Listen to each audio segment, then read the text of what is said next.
Right, order. On behalf of the Select Committee, can I extend a very warm welcome to the first of two panels of witnesses that we have before us this morning.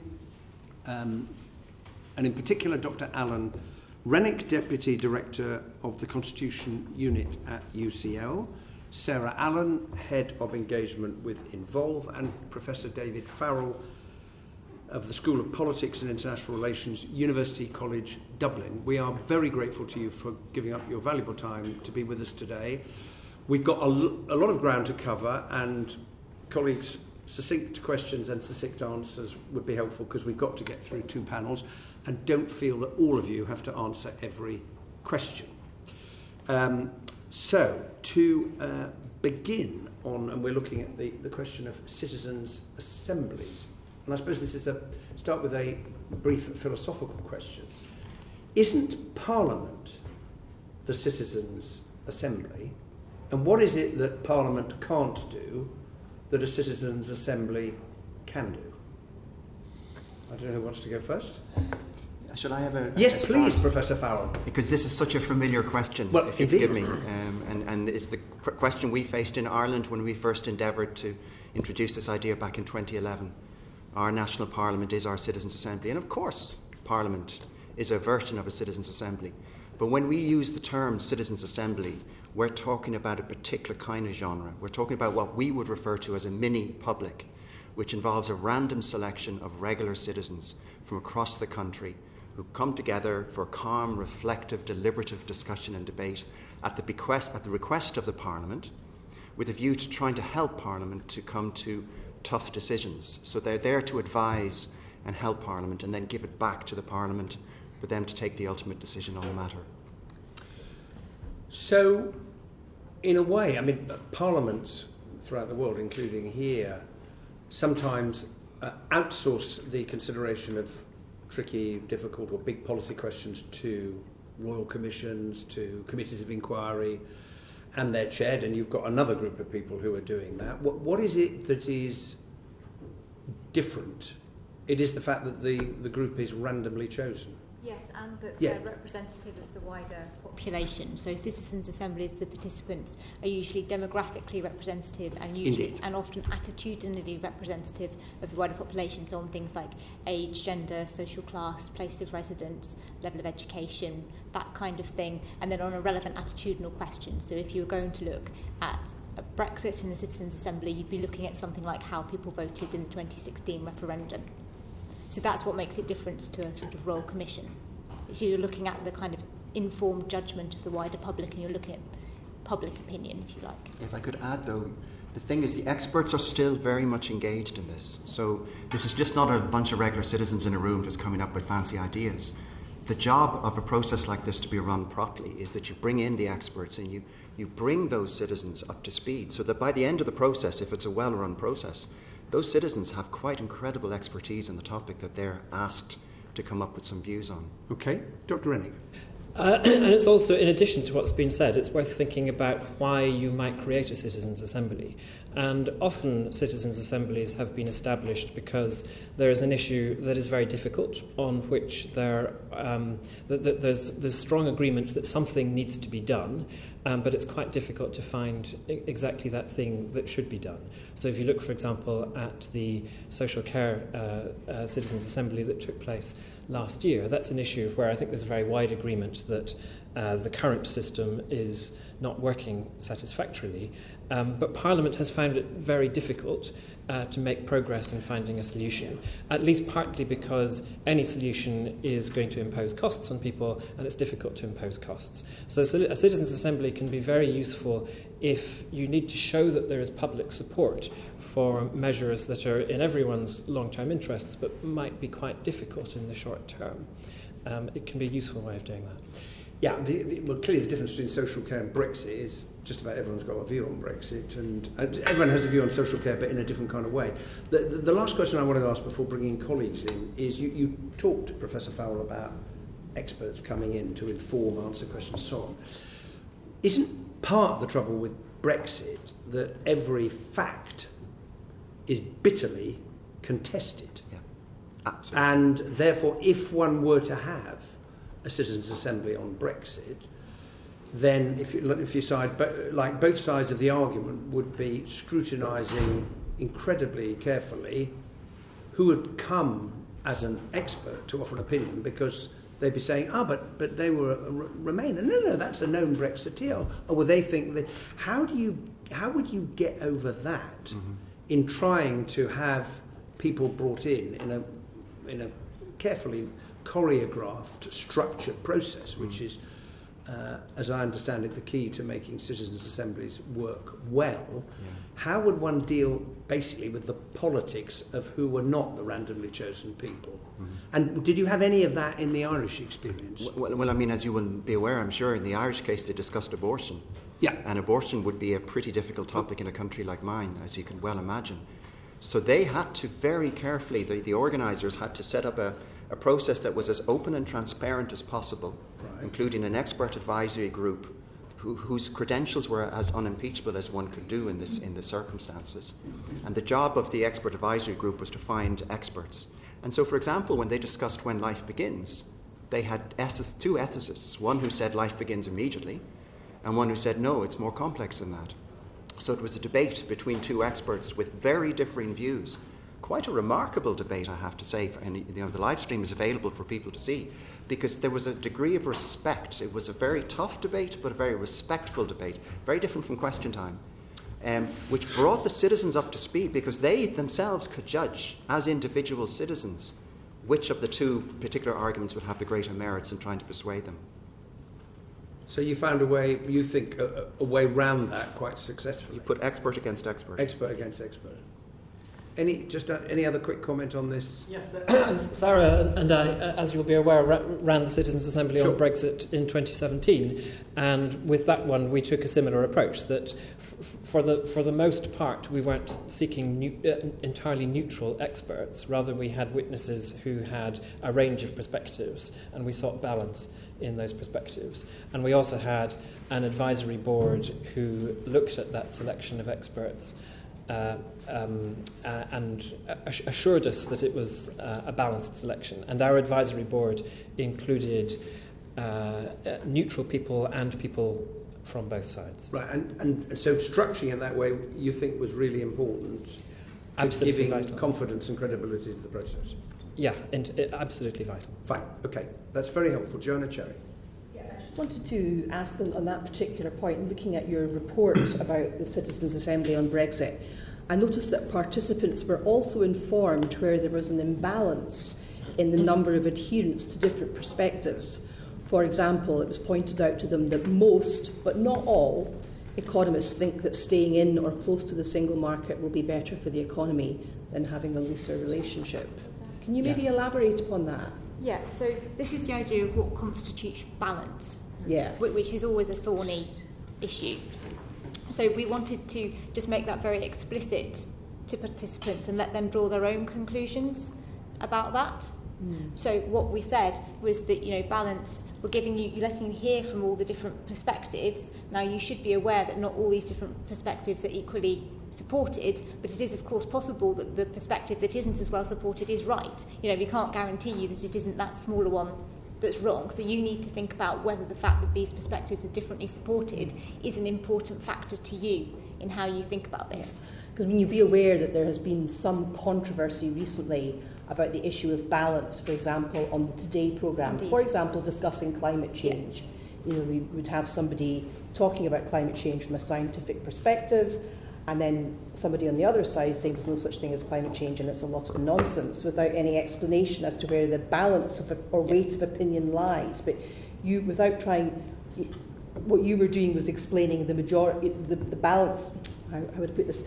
There's preponderance of expert opinion is that it's better to stay in or close to the single market, but there are people who say otherwise, and here they are. Yeah, so where this was a factor, we let them hear all the perspectives and noted where the balance of opinion was, but noted again that it wasn't just because the majority of people think something doesn't necessarily mean that it's right. So we opened up that whole question and let participants take their own view on it. And do you think people were receptive to that? Yes, they were. How did the people in the Assembly respond to that? Really well. I mean, I think in general the feedback that we got from the Assembly was that people really valued the chance to hear all the information, to question the experts, to not be kind of given the easy answer, but to have it all fully opened up and explained to them, to really support them to make their own decision. Yes, please. So just to ask a couple of questions about how you selected the citizens for the Citizens' Assembly on Brexit. I know there was 50 randomly selected members and it took place in Manchester. Was that done by the process of sortition? So that one wasn't, but other ones we've done were. So maybe if you explain how we did that one and I'll explain what sortition is. Well, it was done by a process of random selection. So if by random selection, if by sortition you mean random selection, then yes, and there's a more kind of narrow definition of sortition that Sarah is appealing to there. So we. This was an academic project. It wasn't a citizens' assembly. It had a limited budget.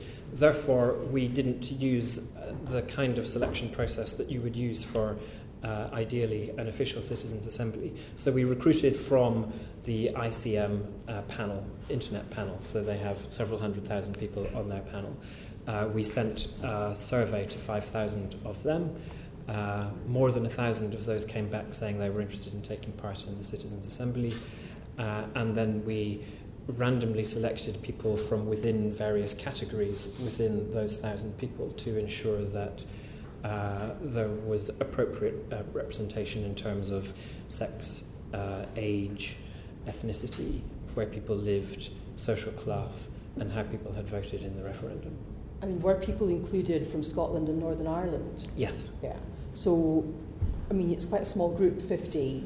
Yes. How many were from Scotland and Northern Ireland in that group of 50? So we slightly overrepresented Scotland and Northern Ireland and Wales. So we had 3 from Northern Ireland. We had, if I remember correctly, 5 from Scotland, 5 or 6. And I don't now remember the number from Wales. I think 3 or 4, something like that. Sarah, you were going to talk about the process of sortition and explain what was different between... Yeah. I mean, for example, I know you're all 3 of you, to an extent, involved in commenting on the Citizens' Assembly that's being set up in Scotland at the moment, and that's being done by a process of sortition. Yeah. Can you explain the difference between that and what was done for your Citizens' Assembly? So it's not a huge difference. A lot of the process works the same, but it's about who you start with. So in the case of Citizens' Assembly Brexit that we ran, limited budget, etc., we started with the ICM panel. But for a pure sortition process, you use something called a civic lottery. So you randomly select households from, in the case of the UK, the postcode database. You send thousands and thousands and thousands of letters. So we've just done this for the National Assembly for Wales. We were looking for 60 participants from Wales. We sent letters to 10,000 households in Wales that were randomly selected. You then get people replying by text, by online, to that saying that they're willing to take part. And then you do what Allan said and you stratify from there to make sure you have a representative sample of the population. So it's just about what pool of people you start with. Now, the Citizens' Assembly in Ireland, the one that most of us in Britain know most about, was set up by the 2 houses of the Irish Parliament. That's correct, isn't it? Well, I mean, formally, but in fact it was the Department of the Prime Minister. Right. But I think there was a vote of both houses, is that correct? Yes. And the one in Scotland is being set up by the Scottish Government.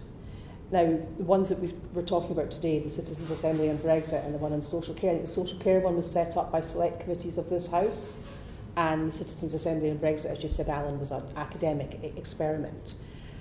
David, I'm interested in asking you about issues of legitimacy of a Citizens' Assembly. How important do you think it is that it's set up by a parliament or a government body? I think it is very important. I mean, there's quite a few examples around the world of citizens' assemblies that don't have the degree of legitimacy attached to them as the Irish processes did, simply because, as you said correctly, the Irish processes were set up through Parliament, but on the initiative of the Prime Minister, run out of the Department of the Prime Minister, and with a high degree of cross-party buy-in. I think there's a strong need for cross-party buy-in. If you don't have that, it's not going to work very well. Because if it's going to get the legitimacy in terms of its output that it requires, there needs to be an understanding from the beginning that all the parties have a degree of acceptance of the process. In Ireland, I think in your writing, you've talked about how the Constitutional Convention and then the Citizens' Assemblies that followed on from that were set up at a time of crisis, Ireland's time of crisis after the financial crisis. Mm-hmm. I mean, arguably, some people would say that Britain's in a state of crisis at the moment because of Brexit, and Scotland, which of course I'm particularly interested in, is in a state of crisis because of Brexit, which we didn't vote for, and also a democratic deficit and the ongoing issue of the independence question. I don't really want to ask about the independence question today because that's being dealt with in Scotland, but looking at the issue of Brexit and where we are now, do you think there would be any role for a citizens' assembly with cross-party buy-in to assist us moving forward on Brexit? So I think the cross-party buy-in is really important. If there is cross-party buy-in for a citizens' assembly and there is sufficient time for a citizens' assembly to do its work, then there is potential for a citizens' assembly to do a useful job. I mean, it's clearly the case that there is a very difficult choice, that Parliament has been stuck on this issue for quite some time. It is possible that a citizens' assembly could help with that process. I mean, it's also possible that it wouldn't achieve terribly much. You know, it is an extremely difficult question to try to address in a citizens' assembly because, as Mr. Ben said at the start, of the degree to which there is already polarisation and people already have clear views. But if there were political buy-in across the spectrum, you know, so a sufficient degree of willingness to give the thing space and take its recommendations seriously, then it could play a useful role. So I would add to that there's potential for the Citizens' Assembly to look at two different things. So there's the potential for a Citizens' Assembly that looks at the future relationship with Europe and what shape that should take, and I think that would be immensely valuable, and also there's clearly more time for that one to happen. I do think that, as Allan said, given that Parliament has got so stuck on this sort of immediate question, the Citizens' Assembly would be very legitimate to use on that as well. The time for that is obviously shorter. There is still time for it, but it would have to be moved on very quickly now if you wanted to do that one as well as one on the future relationship. I mean, the findings of the Citizens' Assembly on Brexit were quite interesting, weren't they? The one that was carried out as an academic experiment. I mean, I see that their recommendations showed very little public appetite for a no-deal Brexit. And presumably the majority of people of the 50 were people who'd voted leave if it was to be representative of the UK. So they showed very little public appetite for a no-deal Brexit. And I noticed that they also said that if a bespoke trade deal proved impossible, they would prefer the UK to stay in the single market rather than to leave the EU with no deal. They did. And members would prefer the UK to stay in the customs union rather than to leave the EU with no deal. Yes, similarly, they said that if a bespoke customs arrangement was achievable, they would rather have that. But if that was not achievable, then they would rather stay in the customs union than leave without a deal. And this was, of course, a group of 50 people, the majority of whom were Leave voters, but who heard evidence in the way that we've already described. Yes, I think it's quite interesting as well. Mr. Ben alluded before to the kind of polarisations of views that you can get and whether that presents a challenge for people to participate. But often when you get into citizens' assemblies, you go into a level of depth on issues that goes beyond people's kind of whether they want to leave or whether they want to remain. You get into more depth, and so people can then unpack that and be more specific about what they want. And I mean, that's what happened with the issue of abortion in Ireland, isn't it, David? It is. I mean, people came into the room with all sorts of views and would readily, admit to the fact that their views shifted. In some cases, they shifted towards, a more extreme side of the scale. Some people came in with a sort of sense of being somewhat pro-choice and became much more pro-choice by the end of the process. But equally, there were some people who came into the room who were pro-life at the start and by the end had shifted. So it's becoming informed and becoming educated and being open to the idea that your mood might shift, your mind might shift, but it doesn't have to. And am I right in saying that just very quickly, the balance of views on the Citizens' Assembly on abortion in Ireland very closely correlated with the outcome of the referendum that was held. Absolutely, and this was a considerable surprise to many people that when the Citizens' Assembly voted the way it did vote in favour of recommending abortion, people were stunned. They thought they were so out of touch, this group of citizens, that they'd gone far too extreme in their views on abortion. And in the end, in the referendum that occurred last summer, 2/3, the same vote, virtually exactly the same vote, 2/3 of Irish citizens in a very high turnout voted for liberalisation of abortion. Thank you so much. Vera Hobhouse. Thank you, Chair. So would you say that one of the primary functions of a citizen assembly is good information? It's good information. The way I try to argue this, and my colleagues I'm sure would agree with this, is that a large part of the role of the Citizens' Assembly is actually, frankly, to educate the political and media classes. And that's what we found in the Irish case.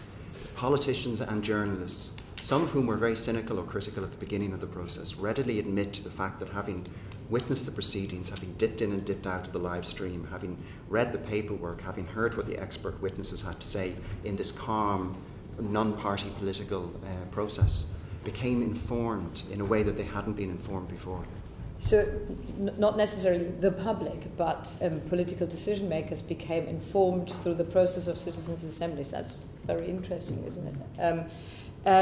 But you've already sort of alluded to it earlier, that once an issue has already polarized people to an extent like Brexit, it's possibly quite difficult to do a citizens' assembly on where this polarization has already happened.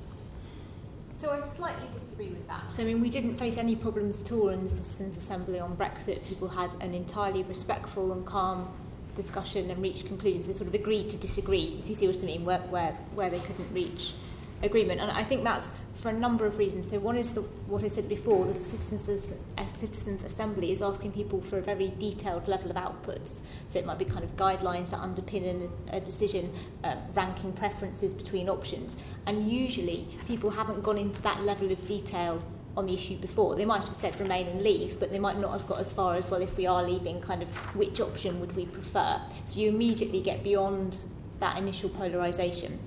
You also tend to start citizens' assemblies with an exercise that get at what people have in common. So we started the Citizens' Assembly on Brexit with an exercise about what people most valued about the UK and also what they'd most like to be able to value about it in future. And what people found from that and fed back was that they had a lot more in common with people who seemed very different from them and had a very different view from them on Brexit than they thought they had. And so it started from a place where people felt much warmer to each other than they might have done if we'd gone straight in, if you see what I mean. And there are other techniques that you use as well to make sure that it's respectful and polite and you get beyond the polarisation.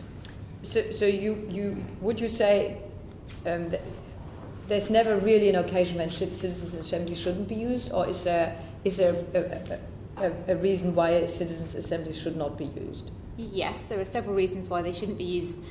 So the first one is if the issue you are looking at, you're not looking at really public judgment in the wider sense, but you're looking at getting at the lived experience of part of the population. So if the question that we looked at on social care was kind of, are social care services working or not working, you probably wouldn't ask the whole population or a representative sample of the population that, because not all of them would use social care services. You'd want to ask people who are using social care services, people who are frontline staff. Do you see what I mean? So citizens' assemblies, it's when you're looking at kind of wider public judgment and you wanted to talk to a representative sample of the population. They're also not a good idea if you don't have sufficient time. So there is no point in holding a citizens' assembly if you've got to make a decision before it's going to have reported. Also, I would say that, a bit like Allan alluded to earlier, they're not a good idea if they don't have sufficient support going into it. You know, you need sufficient cross-spectrum support, whether it's Brexit spectrum or party political spectrum going into it. And that's where polarisation can be problematic. So I agree with Sarah that a citizens' assembly in itself, all the evidence that we have suggests that citizens' assemblies can deal with polarisation, and with excellent facilitation and structuring of the process, it is possible to have really good quality listening discussions. the difficulties come when the Citizens' Assembly reports back to Parliament. And if MPs are not willing to listen to the view of the citizens because MPs already have a very clear position themselves, then it's less clear what the point of the exercise might have been. It's a political problem rather than a problem with the participants, if you see what I mean. Okay. Can I just... so really what you're saying, you need the political buy-in from the decision makers afterwards. And that is really the biggest problem. But the polarisation itself can be overcome. Yeah, within the public. So on Brexit, you said earlier probably... for a particular part of the Brexit discussions, it might still be useful. But do you think otherwise it's too late for a citizens' assembly on Brexit? On the bit that the Parliament is stuck on now? Mm-hmm.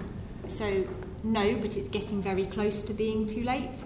So if you want a decision by the October deadline, you'd probably have to move to get things going within the next 1 or 2 weeks. Otherwise, it will be too late because we couldn't get the participants in time and so on. So have you got a sort of ideal time frame in mind, what it actually takes to sort of to do a good citizens' assembly? So what is that? Do you want to do that? Do you want to do it? So an ideal citizens' assembly on something like this would itself have something like 5 or 6 weekends to deliberate in order really to get into the topic, to hear from lots of different witnesses with different perspectives, and then to deliberate in depth among themselves. So something like 5 or 6 weekends would be appropriate. Ideally, those weekends are spaced out so people can get on with the rest of their lives. I mean, if you try to have 5 or 6 consecutive weekends, then you're going to get a pretty odd bunch of people agreeing to take part, people who happen to be free for 5 or 6 consecutive weekends. So ideally you're spreading those weekends out, normally at sort of 3 or 4 week intervals. And then, so that all takes quite a time. And then you also ideally have something like 3-4 months in order to prepare the process. That's too much? Well, so I'd say that, to add to what Allan said, so I think he's right that a greater number of weekends on Brexit would be, the ideal would be to have a lot of weekends to go into a lot of detail. I think you could do something that would be meaningful and provide guidance in a smaller number of weekends than that, if that's where we got to. So I think if you had 3-4 weekends, you could do something meaningful, and we could squish them to, if you excuse the non-technical phrase, given the timescale in this case and given the public profile of the issue. In terms of time to prepare it, I would say you could do it in 2 months, but to do it in 2 months, you have to have very quick sign-off on the other side. So we could do it in 2 months, but that would require a very efficient process on the side of Parliament in signing things off and so on. It would require the relevant experts to support the preparation to be free at that short notice, and that doesn't include the procurement process, if you have to have one. If I could just add, I mean, the Irish process on abortion could be an example. It took 2 to 3 months to set up. It took 5 months to deliberate. And then it took another 3 months or so for a special all-party parliamentary committee in the Parliament to deliberate on the outcome of the Citizens' Assembly. So you were talking more like 8 to 9 months. Whereas Citizens' Assembly on social care was very much quicker. Yeah, all right, okay. One last very quick thing, because we touched on that, you know, the sample of people that are actually participating. There's often this criticism that you don't actually get people from very disadvantaged backgrounds because they don't have the time, the inclination.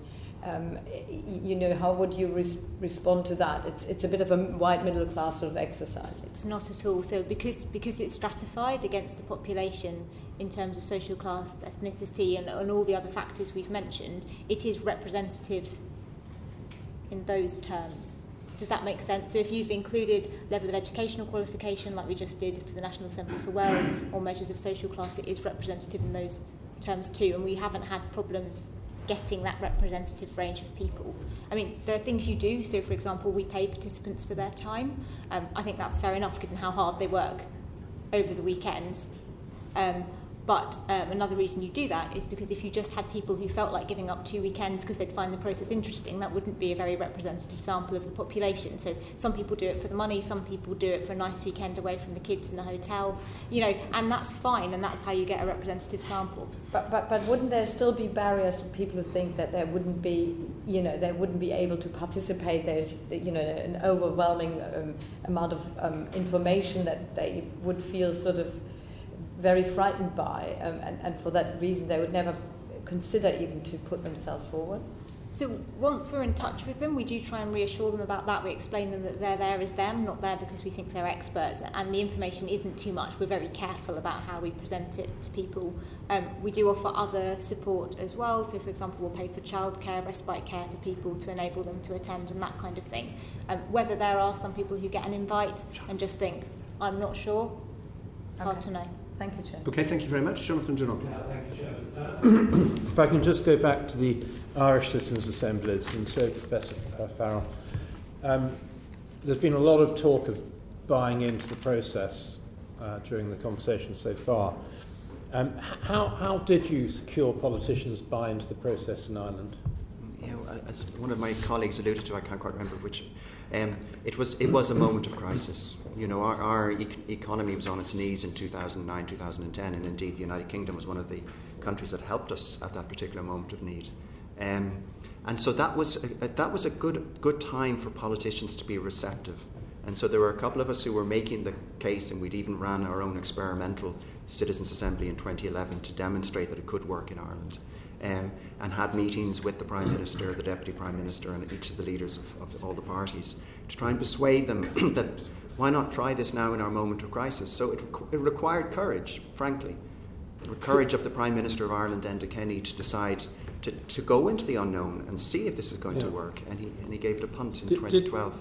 Did opinions of both politicians and the public in terms of buy-in change over the course of the assemblies? Absolutely. You had a high degree of cynicism, as I mentioned in one of my first remarks. There was this sort of sense that this is just ridiculous. It's a waste of taxpayers' money. We have our parliament. Why are we wasting time and valuable resource on something like this? And what you found over time, particularly among those who took the effort to actually look at it, so the politicians had to look at it because they had to read the reports that were coming back to Parliament. Certain among the media elite made the effort to go and attend sessions and observe the sessions and write up about the sessions. And you began to see opinions shift, so that certainly by the time we had our second process, there was much more understanding and appreciation of what it can do. Was there any kind of review as to the impact of the live streamings in terms of public perception of what was happening, and indeed the willingness of participants to join in the first place? The willingness of participants to, this is something that Sarah was talking about, that there's a job of work to do in any process like this to make sure that the recruitment is done as well as possible, and that's the job of whatever professional agency is tasked with doing the job. No, in terms of the general public, the only evidence that we have, and we don't have the sort of resources in political science community in Ireland to do the research we would really love to do, but we did survey citizens, a representative sample of voters on polling day during the abortion referendum, and a representative sample of Irish voters were asked a series of factual questions about the Citizens' Assembly and its involvement in the abortion topic that they were voting on, and anything between 2/3 and 3/4 of citizens showed that they were aware of the role of the Citizens' Assembly. So that, for us, is an indicator that the wider public were aware of it. Now, I can't pretend that they were aware all the way through. It very much depends on how hot the topic is. There's no doubt Brexit is a hot topic, so the wider public in this country would certainly be aware of it. But if you were dealing with a topic that was not so hot on the Richter scale, then I imagine there wouldn't be quite so much awareness. May I add to that? Yes, please. So I was just going to say that in terms of kind of live streaming, it is possible to give participants a choice about whether they're seen on the live streaming or not. So it's completely possible, for example, to live stream what the speakers to the Assembly say and what evidence they hear, but not to show the participants, or not to show participants who haven't given their consent for that. You can sit them further towards the back, for example. And I'd also say that as well as live streaming in terms of wider public engagement, I would also live stream for reasons of transparency. so that people can see, if they want to, and check what evidence that people have heard. There are a number of recommendations coming out of the Irish experience that weren't acted on. Are there any lessons to be learned from that? Did it go beyond its remit? Should it be contained in a better way than it was? Yeah, I mean, and obviously I don't have the time here to go into the details, but there's a lot to be critical about the Irish experience. The way I present it is that it was an experiment in the use of citizens' assemblies, but there's ways to improve it. And one of the big weaknesses of both Irish processes was that the agenda was too broad. After the discussion on citizens on climate change in the most recent one, they then discussed ageing. They discussed abortion, ageing, climate change, fixed-term parliaments, and how to run referendums.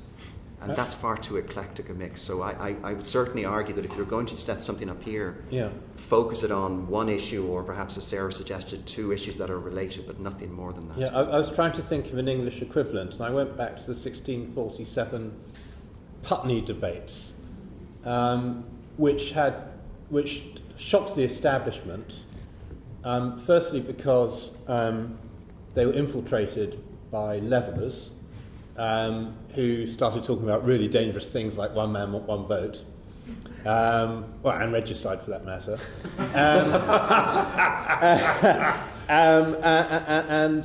and they clearly also started leading into places which the establishment hadn't considered the debates had been set up for. So, I mean, and I think I kind of have the same concerns. How can we be sure that these fora are not going to be infiltrated, that they are going to be more representative than elected people, and secondly, that they're not going to lead to places and just go off on a tangent from what they're meant to be set up from. Can I quickly comment on the Irish case before my colleagues talk about what could happen here? In both cases, the Prime Minister's office were very careful in how they selected the chair. So in the case of the Citizens' Assembly, the most recent process, it was a Supreme Court judge with a senior civil servant sitting next to that Supreme Court judge all the way through the process. And that was one of the key jobs of the chair, was to keep it on track. And regularly she would say it in the proceedings, members, we're not going down that route. That's not what we're here about. So she would constantly bring it back to the main agenda. So I would answer that slightly differently, partly because we use a slightly different process. So first of all, the random selection means that you can't apply to take part, so you can't get it that there's a mass lobby group who applies to take part. It is randomly selected. But in terms of keeping on topic, all our processes are professionally designed and facilitated. So people have quite set things that they're doing. So they're hearing about 4 options, and then they're discussing on tables the pros and cons of those options. It's not that it's kind of you hear the evidence and then it's like a free-for-all about what you discussed. It's a carefully structured process, so partly so people don't get overwhelmed, but also so they stick to topic, that takes them from the point of hearing that evidence through to the point where they make their final decision. And the facilitators will make sure that people aren't going off on complete tangents. Were your people allowed to receive lobbying papers during the process? So it's like being a juror, in effect. It's like being a juror. You hear the evidence, you get to unlike being, I've done jury service, unlike being a juror, you get to extensively question the experts, and then you sit down and have a real discussion with people about what you think, and that's structured. We sometimes have something at the end of the process. We just had this with the National Assembly for Wales, and I think we did it with the Brexit one as well, where we say at the end, there's half an hour or something to say anything else you'd like to tell Parliament about this issue. And sometimes we've just had this as well. We have boards up so that you can use post-its to stick up other things that you'd like to kind of cover or talk about, or points you'd like to make that aren't directly related. And so people do get a chance to express that, and it goes in kind of the back section of the report. But the meat of the discussion is carefully facilitated to be on topic. So could they use evidence that was not presented to them by the witnesses? No, I mean, they're obviously going to use their own personal opinion. You don't get go quite online. clean. They can go online and take it and not during the actual, we don't have phones and computers during the assembly process, but you participate as you. So if you come in with knowledge and values and you look stuff up between the weekends, obviously you can express that. If I could just quickly say on the Irish process, though, they did allow advocates. They did allow what they had was on the website. Anyone who wanted to could upload any views. So on the abortion topic, there were over 12,000 submissions on the website from regular members of the public, from church leaders, from advocates on either side. And a representative group of advocates were brought into the room as advocates. It was made very clear to present to the Citizens' Assembly members, so that there is a way of incorporating them. Okay, thank you. Pat McFadden. Thank you. Professor Farrell, I want to ask you something about how Ireland's written constitution and ways of making decisions might have affected this. I shared a platform the other day with Professor Ronan McRae from UCL, who made the point that if you had a situation where Ireland was having a referendum to leave the European Union, for example, the written constitution would require the change in the situation to have a written specific legal form before that decision could be made, which is obviously very different from what happened here, where we took an in principle decision to leave or remain, and we've been arguing about the form of leaving ever since. I mean, what's your reflection on that, given that the citizens' assemblies that you're talking about in Ireland were taking an in principle question, equal marriage, abortion, whatever, and then trying to give it a very specific form before asking the people for their opinion on that in a referendum? Yeah, that is such an important question, and thank you for asking. The example I often give is the abortion one. I could talk about marriage equality; it would be somewhat similar. But when we voted last summer in the referendum on whether to change our constitution on abortion, we knew, as all of us as voters, what legislation would follow if we voted to liberalise our abortion regime, because the heads of bills had already been published by the government, and in effect the draft legislation, and indeed exactly that legislation was what was enacted after the vote, so that we knew what the question was, is the way I would put it. Whereas patently, if you forgive me, many people when they voted on Brexit back in, whenever it was, 2015 I suppose now, wouldn't have known what the question was, because the question wasn't clear. So one of the benefits of a citizens' assembly type process is that it allows for this moment not just to discuss what the referendum question that might follow will be, but the wider context that would, in terms of what would flow depending on the outcome of that referendum vote. So to take abortion as an example, you weren't just having a referendum on whether abortion should be legalised or more legalised or not. For example, the 12-week limit had been hammered out and decided as the specific proposal. Is that? That's exactly right. If you think about it, we had, in our constitution, it said that the right to life of the unborn was equal to the right to life of the mother, which in effect meant no abortion. Yeah. There were about 20, 25 abortions that were possible a year. And so what came as the referendum question in 2018 was, let's get rid of that clause and replace it with a clause for the Parliament to legislate for abortion. That's what the Constitution now says. And so that then required a body of work as to, well, what kind of legislation, 12 weeks unrestricted, in cases of fatal fetal abnormality, in cases of threat to the life, including suicide of the woman. All of that had to be very, very carefully and rather painfully in some ways discussed in some detail. It was quite a traumatic process for those 99 citizens to go through over those 5 months. So to then go to the Brexit context or leaving the EU context, in this scenario, if there was an Irish proposal for this, all these questions that we've been dealing with, do you stay part of the single market or not? Do you stay part of the customs union or not? How important is an independent trade policy? And so on and so forth. In the written constitution situation that Ireland's in, those questions would have to be given a draft legal form and decided upon before any such referendum. Would that be the way that would work? I wouldn't go so far as to suggest that they would have to be. What I'm trying to suggest is that it was helpful in the case of the abortion vote. Ultimately, when Irish citizens vote on a referendum, it is to change the constitution. It's then for the draftspeople working for the government to work out exactly how that constitution will then be changed and what legislation might flow from that. A Citizens' Assembly can help to inform that debate, but it's not a requirement that they go through line by line every single detail that might be required, particularly in a complex technical matter that Brexit might involve. Just finally on this then, do you see any problems or a specific challenge in taking your experience of doing this in Ireland on these various different issues and using that model in a political system which doesn't have a written constitution and where these things are really thrashed out in the Parliament? Personally, I don't, but it isn't a requirement of citizens' assemblies that they are considering the possibility of a referendum. I mean, indeed, a number of the topics that both Irish processes discussed, one of the big ones was parliamentary reform.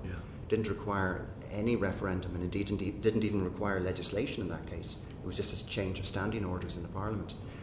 So I wouldn't say you have to have something that necessarily results in a public vote. It just happens to be in the cases we're talking about that might be the situation. But I don't want to comment too much on the British case. I'm not fully up to speed on it. No, that's helpful.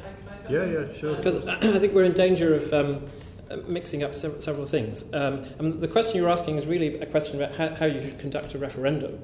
And we've done a lot of work in the Constitution Unit, including with our Independent Commission on Referendums, of which Seema Malhotra was a member, looking at the conduct of referendums. And one of the conclusions of that was that while sometimes it is necessary to hold a referendum on a point of principle rather than a detailed worked out plan, ideally when you're holding a referendum, you're doing it on a precise, detailed proposal. And if you do have to hold a referendum on a principle, as was the case with Brexit, clearly that was necessary, then it would be much better to bake in a double referendum process. So you have a plan from the start where you have a referendum first on the principle, and then you have a later referendum once the details have been worked out. And you can hold a citizens' assembly in advance of either of those referendums. My view is that there absolutely should have been a citizens' assembly before the first referendum. And that citizens' assembly would have looked at our relationship with the EU. It might have recommended that there should be a referendum on leaving. It might have recommended something else. It might have recommended that we reform the relationship with the EU without going to a referendum. If it had recommended a referendum and the referendum had the outcome that it did, then ideally, again, there would have been, in my view, a citizens' assembly involved in the process of thinking about what we should then do. Ideally, the Citizens' Assembly before the first referendum would have looked through a lot of these details and thought about just what would leaving the EU actually mean, what process would be involved, what kind of outcome would we seek to achieve. So ideally, a lot of that work would have been done before a first referendum, but then you could have held a further Citizens' Assembly to help guide that process, leading to a second referendum. Okay, thank you. Thank you very much. Jeremy Lefroy. Thank you very much, Chair. And I apologise for not being here at the beginning. I just wanted to ask what, in your experience, both in Ireland and in the UK, has been the reaction to experts who are giving evidence in these citizens' assemblies? So in the UK, massively positive. Massively positive. People have really loved the fact that they got to learn much more about the issues, not least in the Brexit one. They found it fascinating, and they like the fact that, you know, someone like them, in some cases, some participants felt that someone like them getting to question these experts was just an amazing experience. So we often do our question and answer so that the speakers spend 10 minutes each at each table, and to get quizzed by the participants directly. And they love, I mean, it's always one of the favourite bits of the assembly for the participants, getting to talk to the experts like that. If I would add, I completely agree. The politicians also, going back to something I was saying earlier on, also quite value this, so that we found in the case of the Special Parliamentary Committee that followed the deliberations of the Citizens' Assembly on abortion, and similarly in a similar process that followed the deliberations on climate change, that the Parliament were calling much the same experts that in some cases they may not have been so aware of in terms of the potential angle that they hadn't really considered before. So it not only benefited the citizens who were involved, it also benefited the political class as well. Thank you. And just finally, sorry. Sure. I was just going to say, we should avoid giving the impression that the whole process is too kind of expert-driven.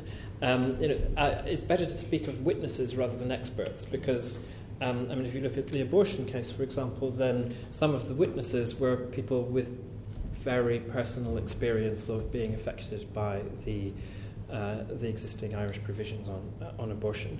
And in addition, members learn a huge amount from each other.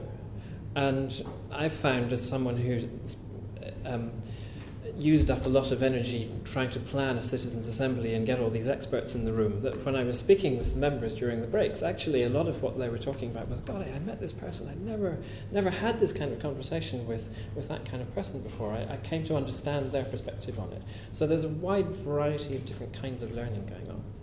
Generally speaking, kind of on the processes we've run, to give you an idea, Irish one was longer, so I don't know exactly how it worked, but on the Citizens' Assembly on social care and on Brexit, that were both 2 weekend processes, the ones we did originally, the speakers all spoke and got questioned, the witnesses, as Allan said, spoke and got questions at the first weekend, and the whole of the second weekend was just the participants kind of mulling it over with each other, just to give you an idea of the split.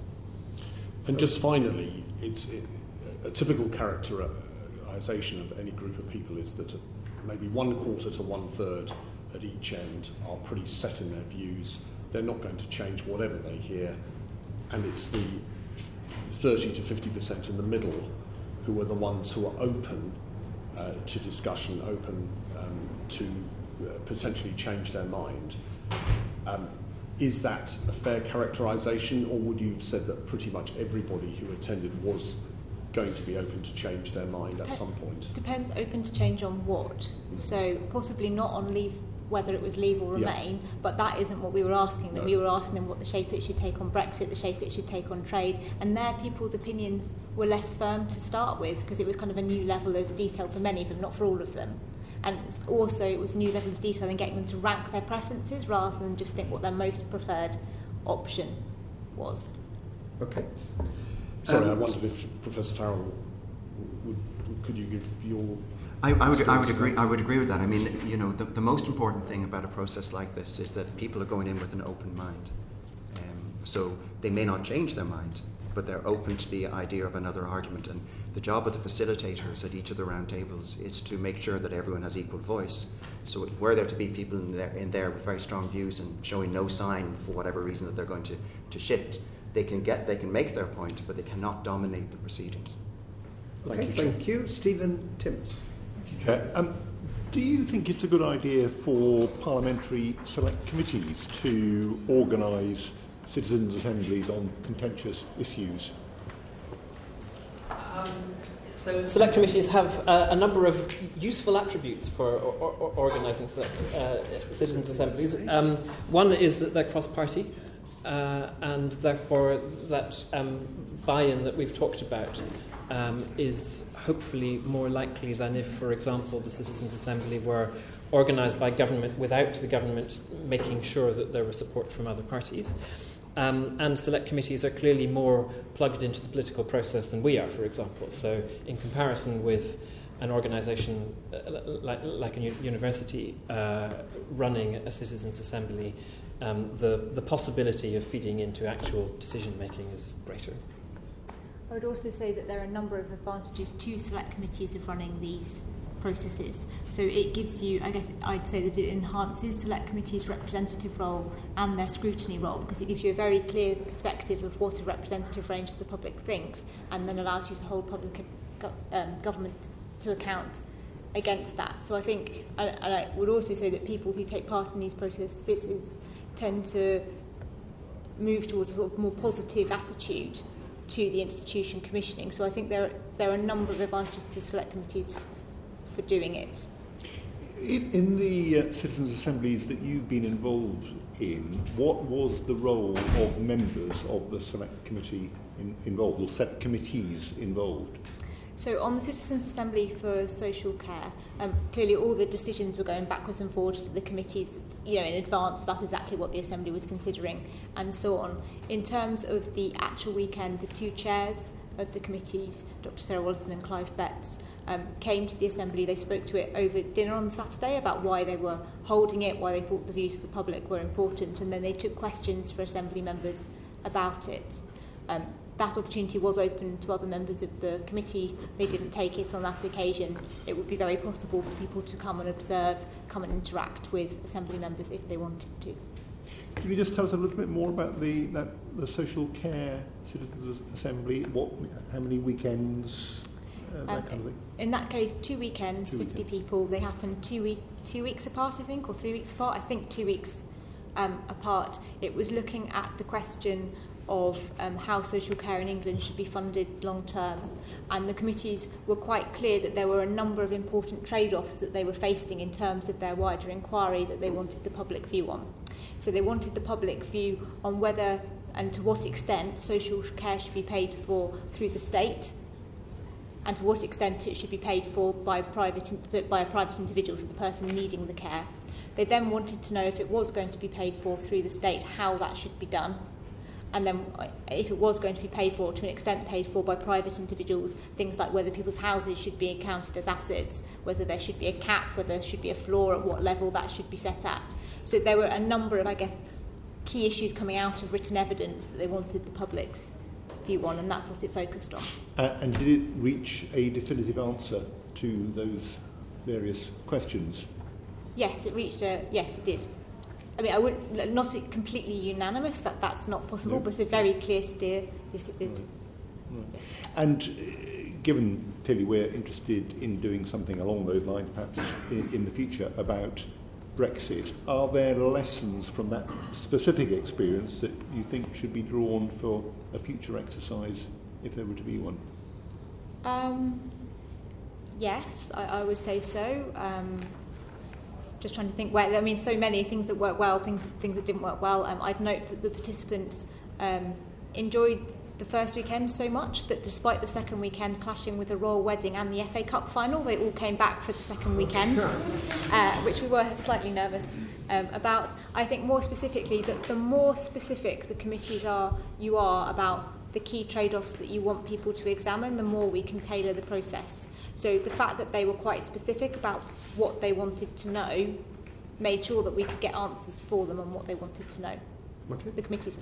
And a final question, looking specifically at that social care assembly, was that you said definitive result was reached, was that result influential on the committees, and indeed is there any evidence about whether it's been influential on the government? So the process was designed to be influential on the committees, and yes, it was exceptionally influential on the committees. So I'd say around 80% of the proposals that came out of the assemblies are reflected in the committee's reports, including the key thrusts of the proposals. The committees have also said in the independent evaluation, which anonymously interviewed the chairs and the clerks, so I don't know exactly who said what, the committees were also clear that it helped them to reach a unanimous report. So when there were disagreements amongst committee members, people referred back to what the public had said and it helped them reach a conclusion. So influential, they led on it when they presented back to the Commons as well. They went through the fact that they'd held a citizens' assembly and at which places their report reflected what it said. So it had a very big impact on the committees. In terms of impact on government of the committee's report, I guess, so the government did float and has floated a couple of the key recommendations from the Citizens' Assembly on television, as people do. They haven't published their social care green paper yet, so we don't know. It's not that they've published something else, they just haven't published it at all at the moment. Okay, thank you very much. Seema Malhotra. Thank you very much, Chair. And may I also just mention the Independent Commission on Referendums, which I was a member along with cross-party colleagues and those who voted leave and remain, and to thank the Constitution Unit for that work as well. I want to just ask a couple of very quick questions, but the first one is just a point of clarification, if I could, to Professor Farrell.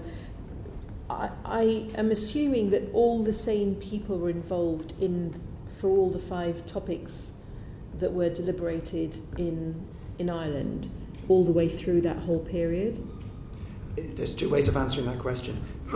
Yes, in short, that was about 11 months. So it was the same Citizens' Assembly all the way through, which frankly was a mistake. But they had to recruit new members on the way because of that. So out of the 99 members that were originally recruited, from memory, I think they had to recruit an additional 55 by the end of the process. Right. Okay, well, that's very helpful, thank you. And I was very interested in the story as well of the Citizen Assembly on Brexit that was held, and what, from the participants' point of view, the benefits were.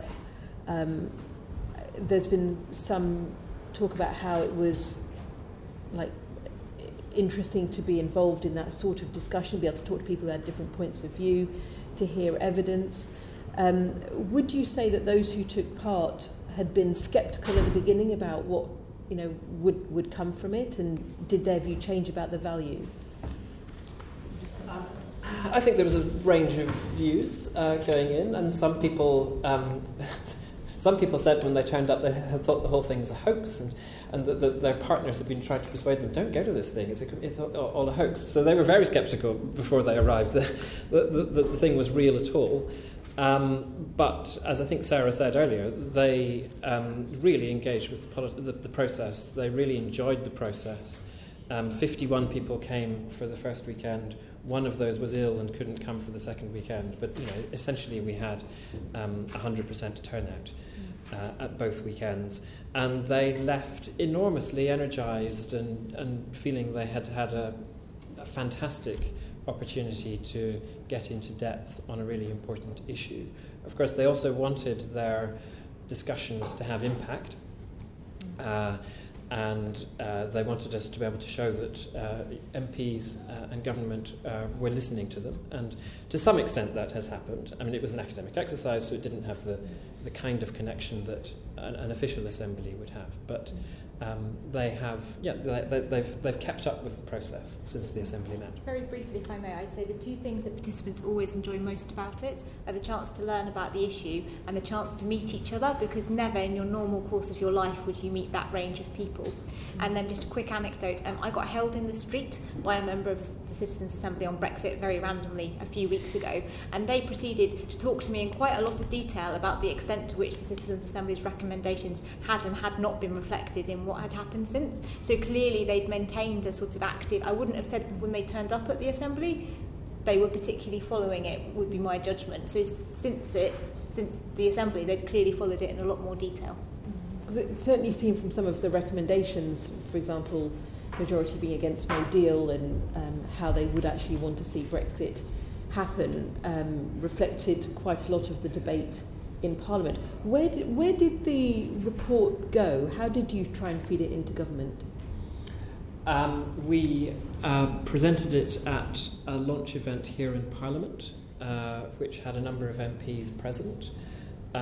We presented some of the findings to a number of committees. So I spoke to the Home Affairs Committee, I spoke to the EU Committee in the Lords. We both spoke to the EU Committee in the Lords.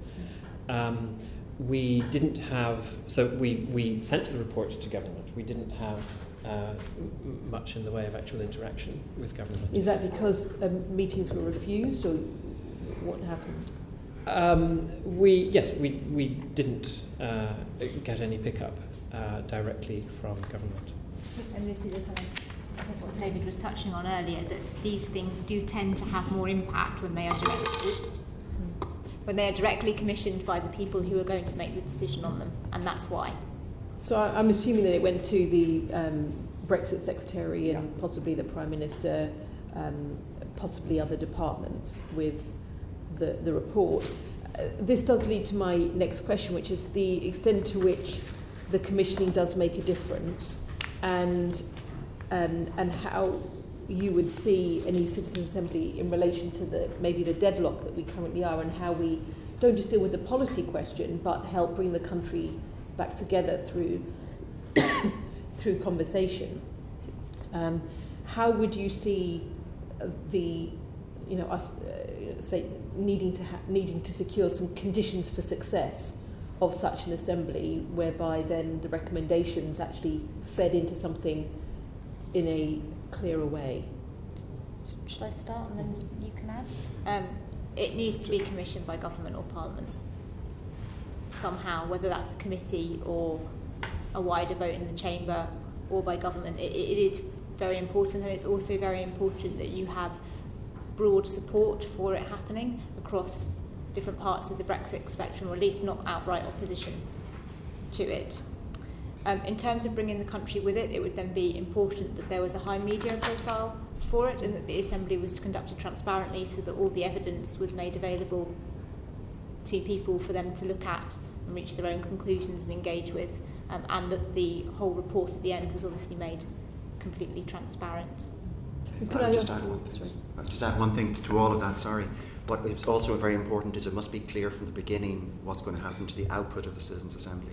So in the Irish case on abortion, it was clear, as I said earlier on, that it was going to go to a special committee of all members of the from all the parties represented in Parliament, and that it would be given sufficient time in that committee to consider the report. So there's no requirement that the report would be agreed with, but at least it would not be ignored.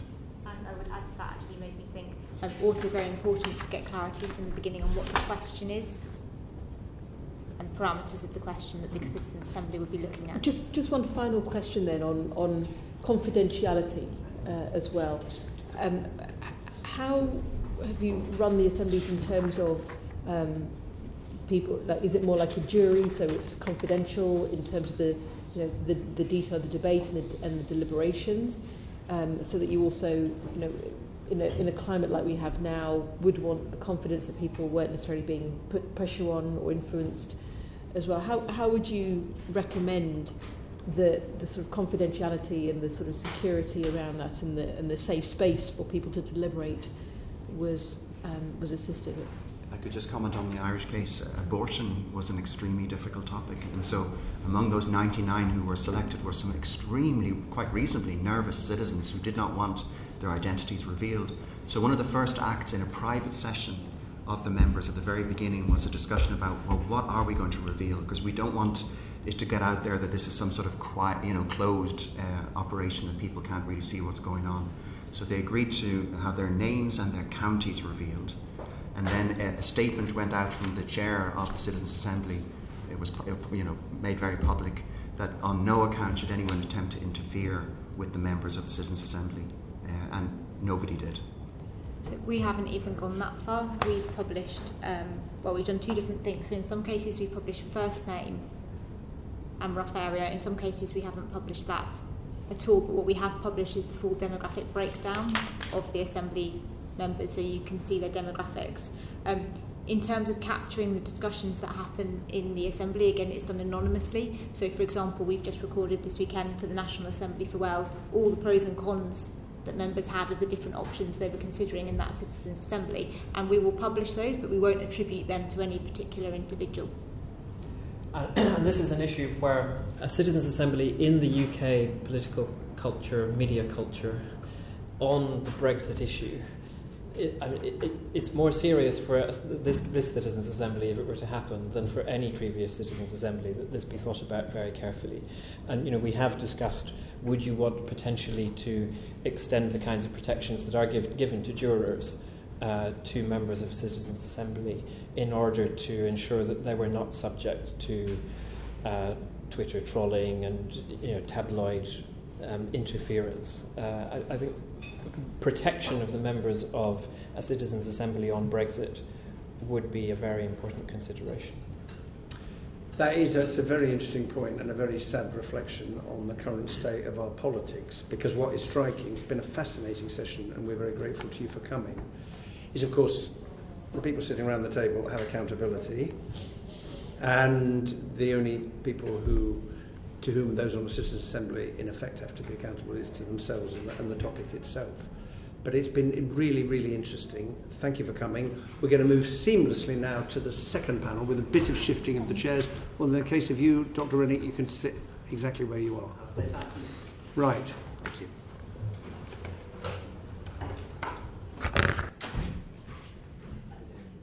Yeah, fine.